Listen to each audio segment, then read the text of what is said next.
Muy buenas a todos, bienvenidos a La Pizarra. El día de hoy tenemos otro programa diferente. Yo creo que esto se va a volver una costumbre con nosotros. Vamos a hablar de básquetbol y hoy tenemos un programa bien especial con Alejandro. Hoy vamos a hablar sobre tal vez dos de los quintetos históricos más importantes de toda la historia de la NBA, por lo que significan Lakers y Celtics. Cuéntame, Alejandro, ¿cuál puede ser ese primer jugador estrella en este quinteto? Los Lakers y Celtics son obviamente los dos equipos más grandes con más historia de la NBA. Así que obviamente vamos a ver superestrellas en cada posición. Empecemos con la posición de base, donde estaría Magic Johnson, el símbolo de los Lakers del Showtime en los 80, el mejor base de la historia, tal vez. Posiblemente lo sea. Bueno, Magic Johnson promedió 19.5 puntos, 11,2 asistencias, 7,2 rebotes y ganó 5 anillos. Entonces, un jugador impresionante que siempre habilitaba al compañero de la mejor manera, con magia, siempre tenía una sonrisa en el rostro. Entonces, es un jugador histórico, de los mejores de la historia. Bueno, y también hay que mencionar datos curiosos que yo conozco sobre Magic Johnson. Él fue el primer gran jugador mejor pago, ¿no? O sea, sí. Él fue ese jugador que comenzó a partir esas barreras del $1,000,000, 2 millones por año. Es que de hecho Magic y un jugador de Celtics, que en un momento vas a decir, fueron los que impulsaron la NBA en Estados Unidos. Claro. Fueron las primeras superestrellas mediáticas que tuvo la NBA. No, y además por el tema, yo sé a quién te refieres, ese tema entre negros, blancos, sí, el norte y el sur. La rivalidad de este y oeste, no solo como básquetbol, sino también como país, eso fue impresionante. Bueno, en mi base yo tengo en los Celtics tal vez uno de los jugadores más representativos de la historia reciente, que es Paul Pierce. Él naturalmente es alero, pero él siempre hacía de base en muchos partidos y en muchas situaciones de juego. Digamos que él era ese tipo de clutch, sí, que tenía Boston Celtics para lograr lo que logró, que yo creería que fue poco, pero pues tuvo un equipo impresionante. Paul Pierce es el segundo mejor anotador de la historia, porque el primero es de una locura, viene de los 70s, 80s, allá se hacían muchos más puntos, o bueno, era más sencillo, entre comillas. También es el séptimo en rebotes, con un promedio de 6 por partido, el quinto asistidor con 3.9, casi 4. Es el más veces robador de la franquicia, lo cual es una sorpresa pues por su posición de creación. También es el mayor triplista con 1,823, números envidiables. Sí, muy buen promedio. Buenos números. Sí, de pronto ahorita con Steve Curry eso no vale, o con Ryan Es que Curry es otra cosa. Sí, ya es un fenómeno. Y digamos que yo diría que el lunar de él era de pronto los playoffs. O sea, él está en el top 10 en cada una de las estadísticas, pero no estaba entre los mejores 4. Entonces, de pronto esa es la razón por la cual es solo una vez campeón del anillo. Sí, de pronto en playoff le costaba más. Exacto, sí, claramente. Bueno, en la posición de escolta, como no, Kobe Bryant, 25 puntos por partido, 5,2 rebotes, 4.7 asistencias y al igual que Magic, 5 anillos de la NBA. Hay una discusión entre los Lakers sobre cuál es el mayor ídolo de la historia de la franquicia. Magic, Kobe, los dos marcaron una época, cada uno tiene 5 anillos. Sí. Kobe es el máximo anotador de la franquicia, tiene alrededor de 36,000 puntos. Qué locura. Es el tercer máximo anotador en la historia de la NBA. De hecho, entre los 5 máximos anotadores de la NBA, 4 han jugado en Lakers. Entonces es una locura. Es que los Lakers, un pequeño paréntesis, es ese equipo al que todo jugador de básquetbol quiere ir. Yo creo que por eso ha habido tantas transiciones inclusive Boston a Lakers. O sea, yo soy hincha, llamémoslo así, de los Celtics, pero yo no desconozco que si yo fuera basquetbolista y me ofrecen ir a los Lakers, pues yo voy. Y además por la ciudad, Los Ángeles, las cámaras de Hollywood. Eso es importante. En Estados Unidos los deportistas tienen mucho la cultura de los mercados, ¿no? Entonces, claro, entre más grande el mercado, mejor. Porque, por ejemplo, Los Ángeles es el segundo mercado más grande de Estados Unidos, mientras Boston es el número 24. Claro. O sea, ¿uno cómo compite contra eso? Y además, entonces eso le da más mérito a lo que han hecho los Boston Celtics, porque con un mercado que se puede decir que es pequeño, tienen la primera o segunda franquicia más grande de la NBA, y la que más títulos tiene. Bueno, y ahora en el escolta de los Celtics yo tengo a un histórico, se llama John Havlicek. Él se murió hace muy poco, el 25 de abril del presente año, y él es el mayor anotador de la historia de los Celtics. Yo creo que es un tema de que el escolta es un jugador muy importante por su polifuncionalidad, Sí. ¿no? Entonces, él promediaba 20,8 puntos, no está nada mal, o sea, son números lejanos a lo que sería una superestrella mediática. Quinto mejor reboteador de la historia con 6.3 en promedio, en asistencias 4.8, es el jugador que jugó más partidos, 1270, claramente el que tuvo más minutos, más de 46.000 minutos. En playoff, el tema ya con él mejoró, porque fue el segundo mejor anotador, porque el primero pues ya queremos saber quién es. Sí. El sexto mejor reboteador con 1186, nada mal, y el cuarto mejor asistidor. Digamos que es un jugador que fue importante porque él estuvo entre esa última etapa de Bill Russell, ¿sí? Y lo que significaría después con Robert Parrish, otro jugador que no lo pude poner en este quinteto porque hay otro que me parece que fue más importante y reciente. Es que el problema de estas dos franquicias es que hay tantos jugadores importantes que han pasado que uno no sabe ni a quién poner. Sí, eso es lo bonito de estos equipos, pues por eso son los dos mayores campeones de la historia de la NBA. Y es un jugador que partía de su posición de escolta, cuando en esa época era casi regla el escolta siempre al lado del base. Ajá. Pues él rompía y tenía muy buen tiro pues dentro de la pintura y también de mid-range algunos puntos podía hacer. Es el que intentó más tiros de campo, también. Bueno, en la posición de alero yo tengo una duda porque los números que hizo James Worthy no son tan impresionantes como los que hizo Baylor, pero Sí. ganó 3 anillos de la NBA. Claro, es que eso afecta. Y, Bueno, y perdón. fue Perdón, te interrumpo. John Havlicek ganó 8 veces la Claro. NBA, entonces también es importante. Bueno, Worthy hizo 17,8 puntos por partido, Sí. 5,1 rebotes y 3 asistencias. Ganó 3 anillos y ganó una vez el MVP de una final. Era muy poderoso en el juego del poste, era un competidor nato, siempre quería ganar. De hecho, en unas finales, en el Game 7, Sí. contra Pistons en el 88, se hizo un triple doble con 36 puntos, 16 rebotes y 16 asistencias. O sea que era un jugador que en los momentos importantes se crecía. Y el otro jugador que tenía dudas sobre poner en el quinteto, en el puesto de alero, sería Elgin Baylor, que hizo 27,4 puntos por partido, 13,5 rebotes, 4,3 asistencias, o sea, números La impresionantes, verdad, muy buenos. pero no ganó la NBA, perdió 8 finales, entonces hizo muy buenos números, de Por hecho, ahí me imagino que estuvo Boston.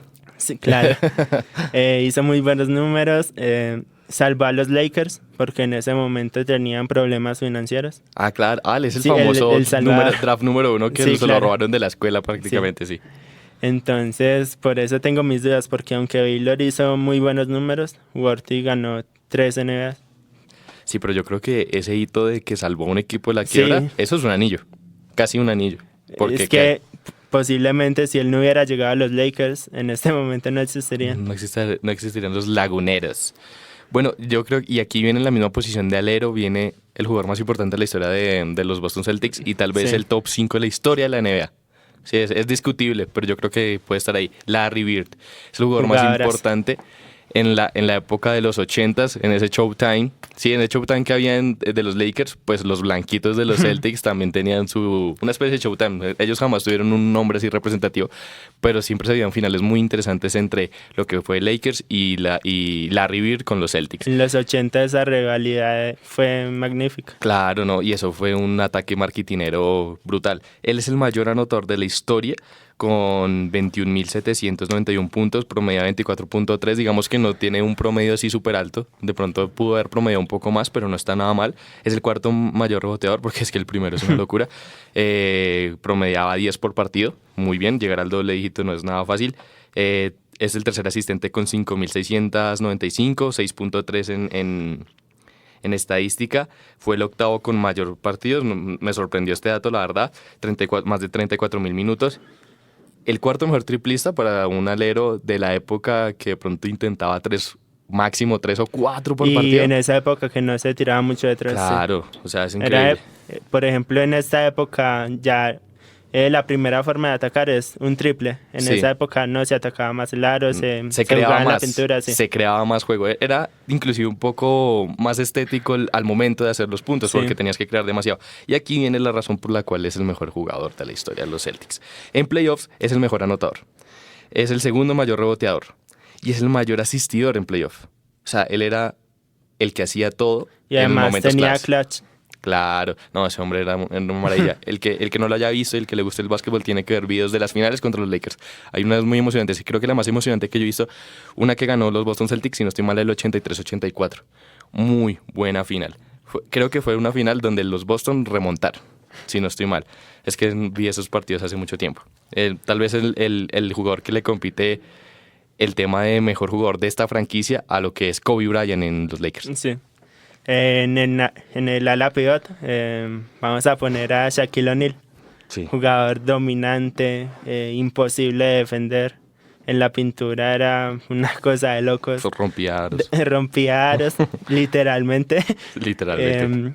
En los Lakers promedió 27 puntos por partido, 11,8 rebotes, 3,1 asistencias y ganó 3 anillos entre el 2000 y 2002. Y puede haber ganado más. Pudo haber ganado la final del 2004, pero empezó la mala relación con Kobe Bryant, el equipo se empezó a dividir. Sí. Y pues al final salió mal, porque incluso habían adquirido a Malone de Utah Jazz, que Sí. es el segundo máximo anotador de la historia de la NBA. Ah, claro, él jugaba con ¿quién era? ¿Con Nash? No, Nash era no. el de los Phoenix.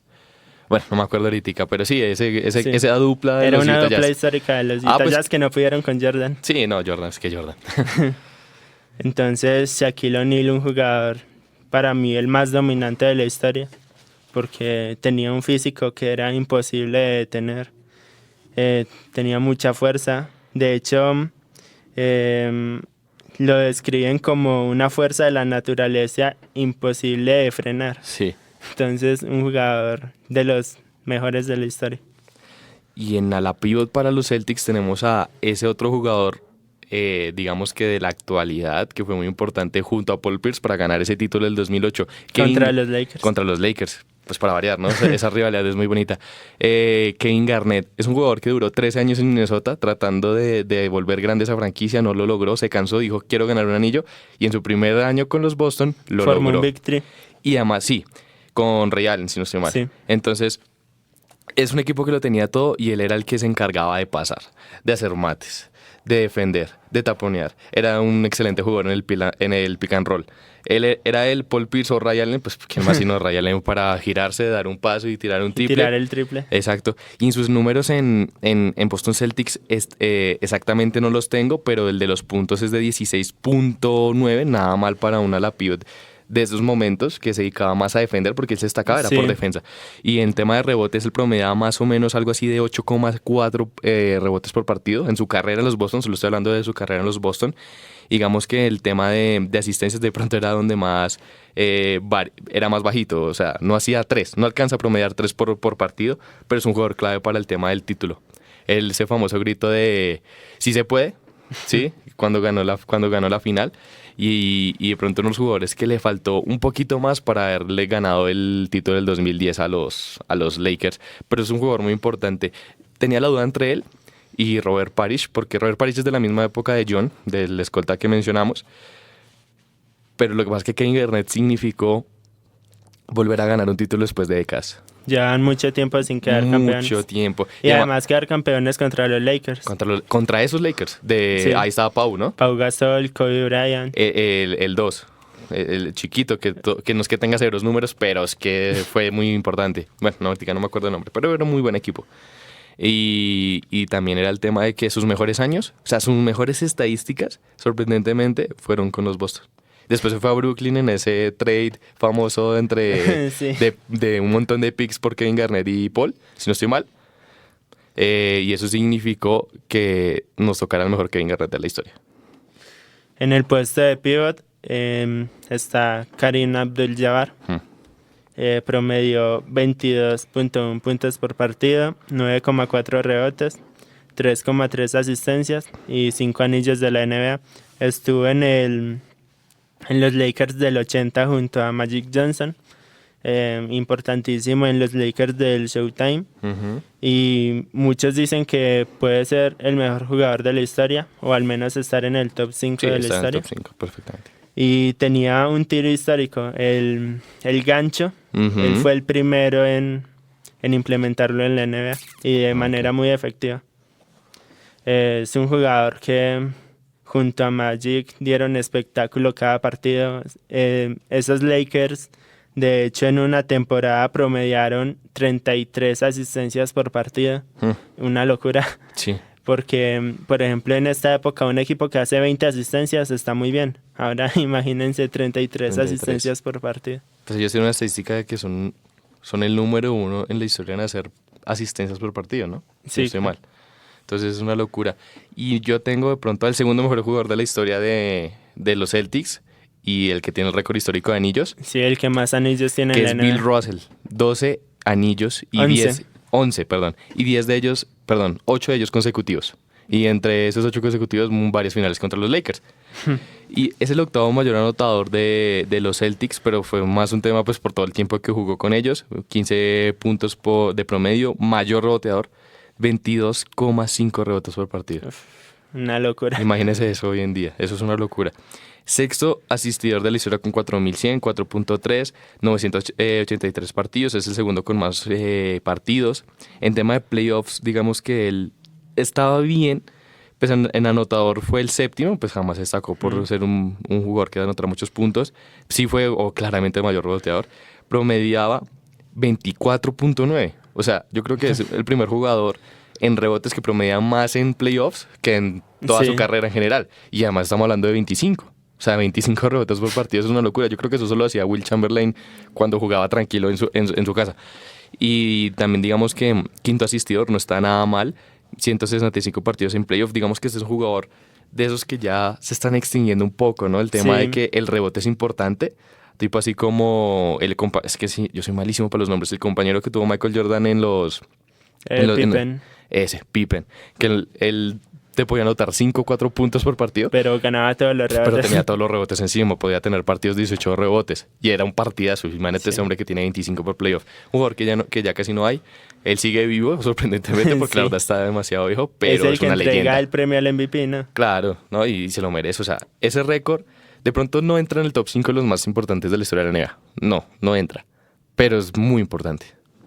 Sí, de hecho, el jugador con más anillos de la NBA tiene necesita un dedo extra para ponerse los anillos. Imagínese, sí, yo creo que tiene un anillo ya regalado. Sí, seguramente. Bueno, entonces hasta acá el programa con los equipos históricos de los Lakers y los Boston. Muchas gracias y por favor síganos, suscríbanse y déjenos todos sus comentarios en la pizarra.